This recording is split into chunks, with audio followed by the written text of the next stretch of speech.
Sabarmati online classes में आप सभी का स्वागत है। इस वीडियो में हम लोग क्लास 10th के भौतिक विज्ञान का जो चैप्टर 3 है विद्युत, इसमें ओम का नियम और इसका सत्यापन और प्रतिरोध के बारे में समझेंगे। तो चलिए स्टार्ट करते हैं। पहला विषय हमारा ओम का नियम। चलिए समझते क्या है। जर्मन वैज्ञानिक जॉर्ज साइमन ओम ने, कौन? जॉर्ज साइमन ओम ने। तो जर्मन वैज्ञानिक जॉर्ज साइमन ओम ने सन 1828 ईस्वी में विद्युत धारा के प्रवाह से संबंधित एक नियम दिया था।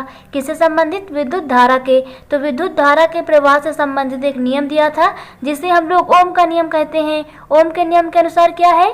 यदि किसी चालक की भौतिक अवस्थाएं, भौतिक अवस्थाओं में क्या क्या आता है, जैसे लंबाई हो गई, ताप हो गया, दाब हो गया। तो जो चालक पदार्थ हमने लिया है या जो चालक तार ले सकते हैं, उसकी लंबाई क्या है, ताप क्या है, दाब क्या है, यदि ये चीज़ें अपरिवर्तित रहें, बदले नहीं, अपरिवर्तित रहें, तो चालक में प्रवाहित धारा, तो उस चालक में जो धारा प्रवाहित होगी उसके सिरों में उत्पन्न विभवांतर के समानुपाती होती है। चालक में प्रवाहित धारा जो होती है उस चालक के सिरों में उत्पन्न विभवांतर के समानुपाती होती है। समानुपाती को ही हम लोग अनुक्रमानुपाती भी कहते हैं। यानी कि V अनुक्रमानुपाती हो जाएगा I के, और जब हम लोग अनुक्रमानुपाती का चिन्ह हटाएंगे यानी कि समानुपाती का चिन्ह हटाएंगे तो यहाँ पर इक्वल लगाएंगे, और इक्वल लगता है तो यहाँ पर एक नियतांक जुड़ जाता है जो हमारा R है। तो V बराबर हो जाएगा IR। यहाँ से हम लोग R की वैल्यू निकालेंगे तो I यहाँ पर गुणा में है, I भाग में चला जाएगा, तो V/I बराबर हमें क्या मिल जाएगा? R मिल जाएगा।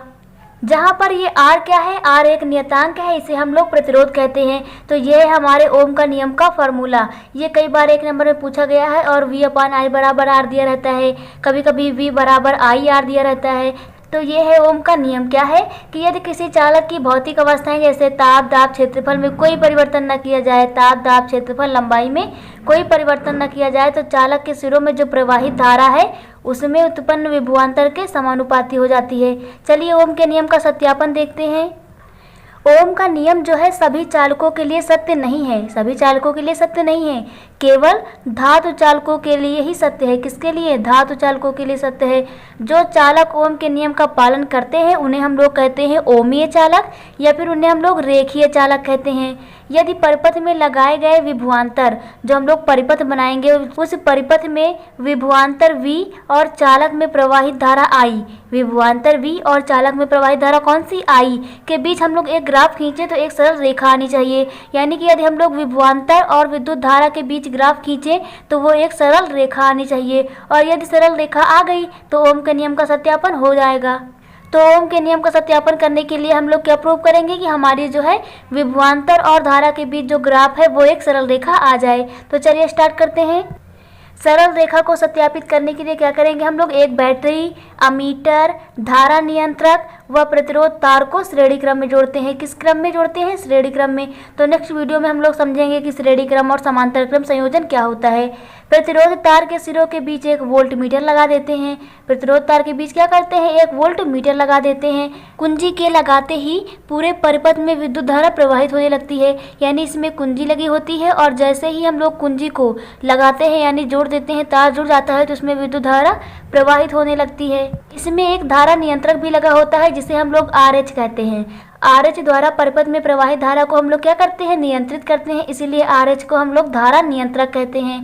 परिपथ में प्रवाहित धारा को नियंत्रक RH द्वारा धीरे धीरे बढ़ाते हैं तथा धारा के प्रत्येक मान के लिए अमीटर का हम लोग पाठ्यांक नोट कर लेते हैं, जिससे हमें चालक के सिरों के बीच उत्पन्न विभवांतर का पता चल जाता है।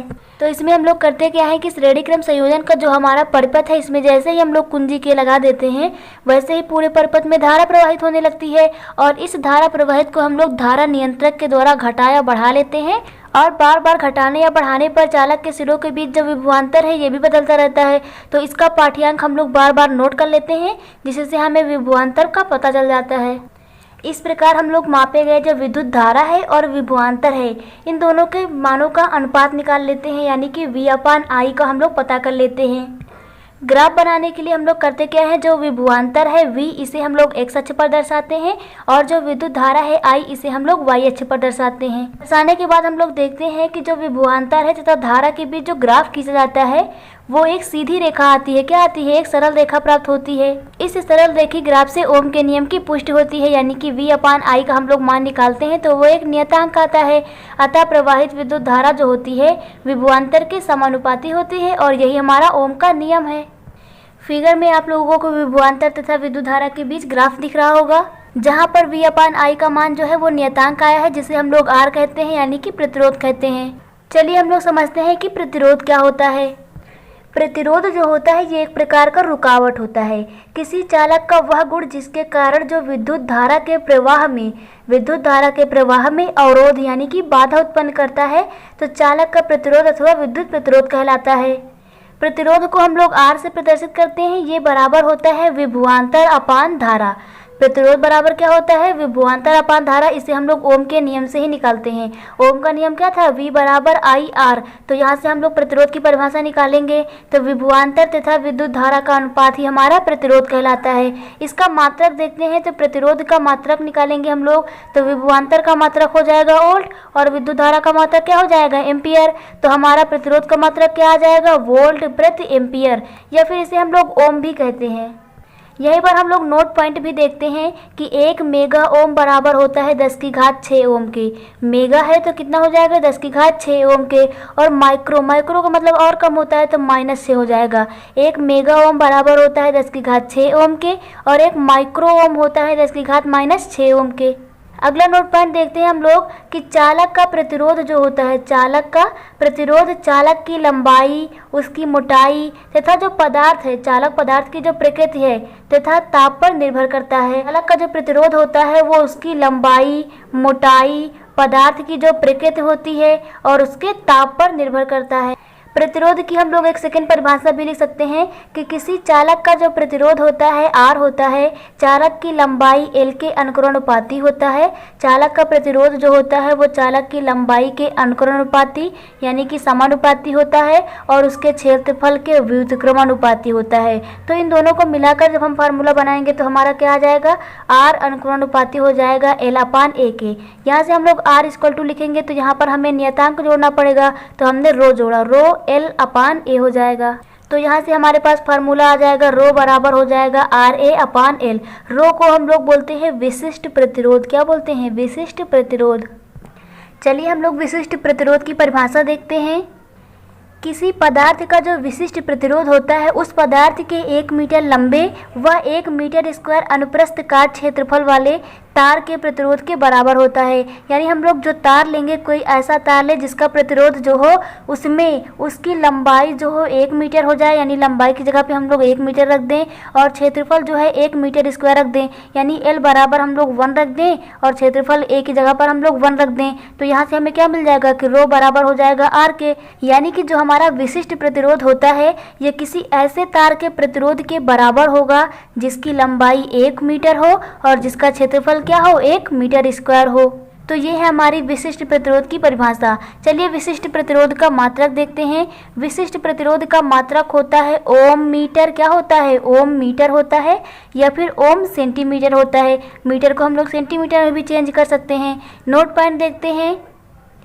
किसी भी पदार्थ की जो चालकता होती है यानी विद्युत धारा का प्रवाह उसमें जो होता है वो प्रतिरोधकता के व्युत्क्रमानुपाती होता है। यानी कि यदि प्रतिरोधकता ज़्यादा होगी तो उसकी चालकता कम हो जाएगी।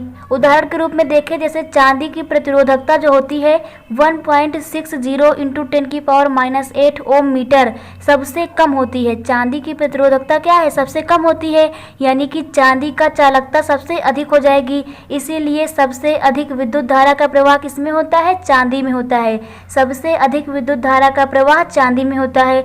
लोहे से भी अधिक विद्युत धारा का प्रवाह किसमें होता है? चांदी में होता है। तो आप लोगों को ओम का नियम और प्रतिरोध क्लियर हो गया होगा। नेक्स्ट वीडियो में हम लोग देखेंगे कि प्रतिरोधों का श्रेणी क्रम और समांतर क्रम संयोजन किस प्रकार करते हैं। Thank you.